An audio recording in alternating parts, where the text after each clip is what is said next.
लिया, क्योंकि नवाह कारवां कथा है ना, तो कथा को पूरा करना भी 9 दिन के अंदर बहुत जरूरी होता है। चतुर्थ दिवस में भगवान का विवाह हुआ और पंचम दिवस में आज भगवान श्री राम के वनवास की लीला प्रारंभ हो जाती है। जब राम जी का जन्म हुआ तब आनंद आया, और जब विवाह हुआ तो परमानंद आया। लेकिन आज जब भगवान का विवाह हो गया, सीता जी अपने घर ससुराल आई तो सब सुखी, सीता जी को देखकर सब सुखी है। लेकिन कहते हैं जब सुख का समय निकल जाता है तो फिर दुख का समय भी आता है। पर ये मत कभी सोचना कि जीवन में सुख ही सुख रहेगा, क्योंकि जब सुख नहीं होगा दुख आएगा, तब हमें सुख का महत्व पता चले। अगर सुख ही सुख रहे तो हमें पता ही नहीं चले दुख होता कैसे है।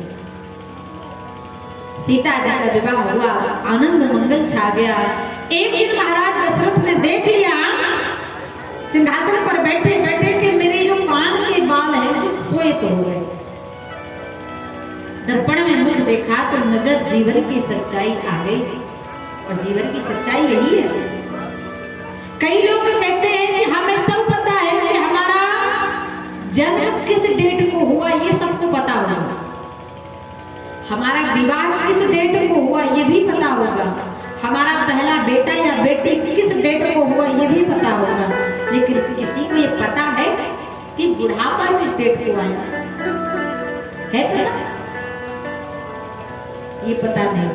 लेकिन अगर पता करना है कि बुढ़ापा किस डेट पर आता है, किस समय आता है, एक बार अपने शरीर को गौर से देख लेना।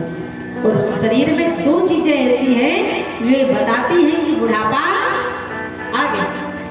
पहली वह चीज है जो राजा दशरथ ने देखी, तो वह चीज कौन सी है कि श्रवण समीप भयं श्वेत केसा, भयं श्वेत केसा,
समीप के बाल सफेद हो जाए ना तो समझ लेना सज्जनों की बुढ़ापा आ गया। लेकिन कलयुग का इंसान इतना बुद्धिमान है, इतना बुद्धिमान है, अगर एक ही बाल सफेद हो जाता है ना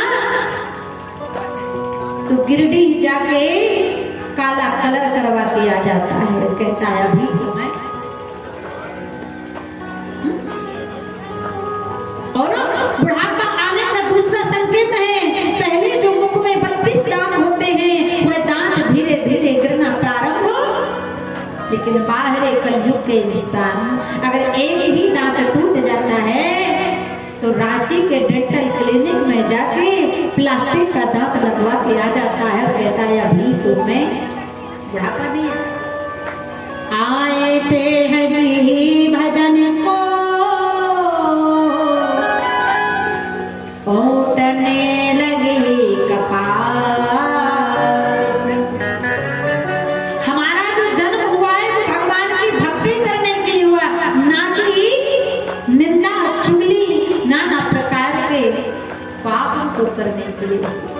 राजा दशरथ जान गए कि मेरा जन्म इसलिए हुआ, अब मेरा समय समाप्त हो रहा है, अब मैं राजा बनने के योग्य नहीं हूँ, अब राजा किसी और को बनाना चाहिए। और तुरंत महाराज दशरथ ने फैसला कर लिया कि कल राम राजा बनेंगे।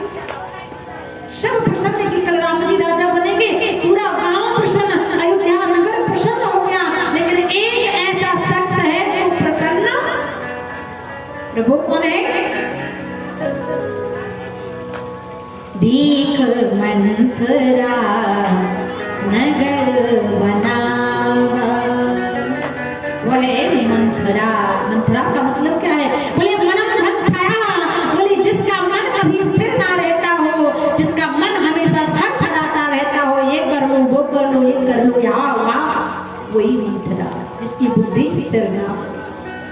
वह मंथरा दुखी हो गई, माता कैकेयी भी प्रसन्न, लेकिन आज माता कैकेयी सोचने लगी मेरा बेटा राम राजा बनेगा तो मैं उसे कौन सी वस्त्र पहनाऊंगी।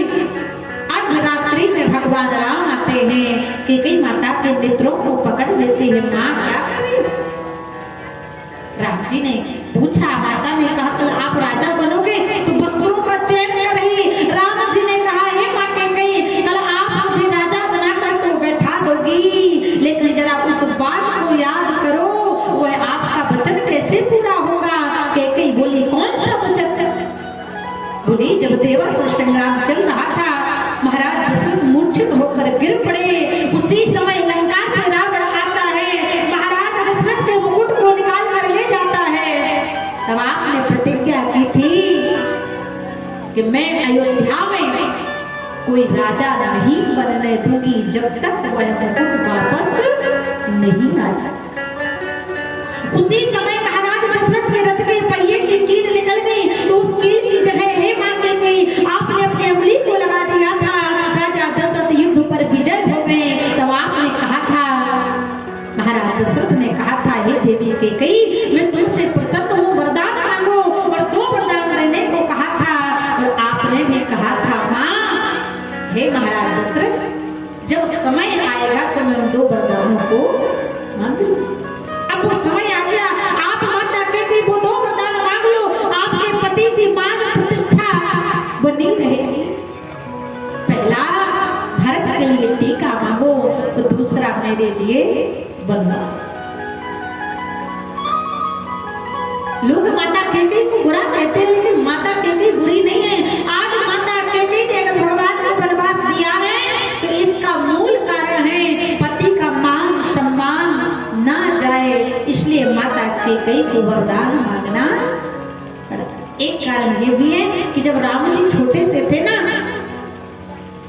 तब माता कैकेयी के पास जाकर माता कैकेयी के नेत्रों को पकड़ लेते हैं। माता कैकेयी ने कहा खोलो राम, मेरी आंखों को खोलो, नेत्रों को खोलो। भगवान ने कहा मैं नेत्र तभी खोलूंगा जब आप मुझे ये वरदान दोगी कि जब मेरे राज तिलक की बात आए तो माँ आप मुझे वनवास मांग लेना।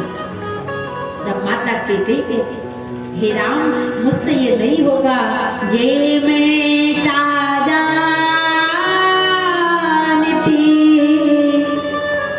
प्रीत करे दुख होए, तो नगरी ढिढोरा पीटती, प्रीत ना करियो को। हे राम मुझसे ये नहीं हो सकता, मैं तुम्हारे लिए वरदान नहीं मांगूंगी। राम जी ने कहा अगर आप अपने पति की इज्जत चाहती हैं, सम्मान चाहते हैं, समाज में प्रतिष्ठा चाहते हैं, हे मां कैकेयी आपको ये वरदान मांगना पड़ेगा। और आज अपने पति की लाज बचाने के लिए प्रजा क्या कहेगी? राम राजा बनेंगे, उस मुकुट के बारे में पूछा जाएगा। अगर वह मुकुट ना मिला तो महाराज दशरथ की बेइज्जती हो जाएगी। तब माता कैकेयी गोप भवन में गई, वो 2 वरदानों को राजा दशरथ से मांगा। राम जी जब वनवास जाने लगते हैं तो साथ में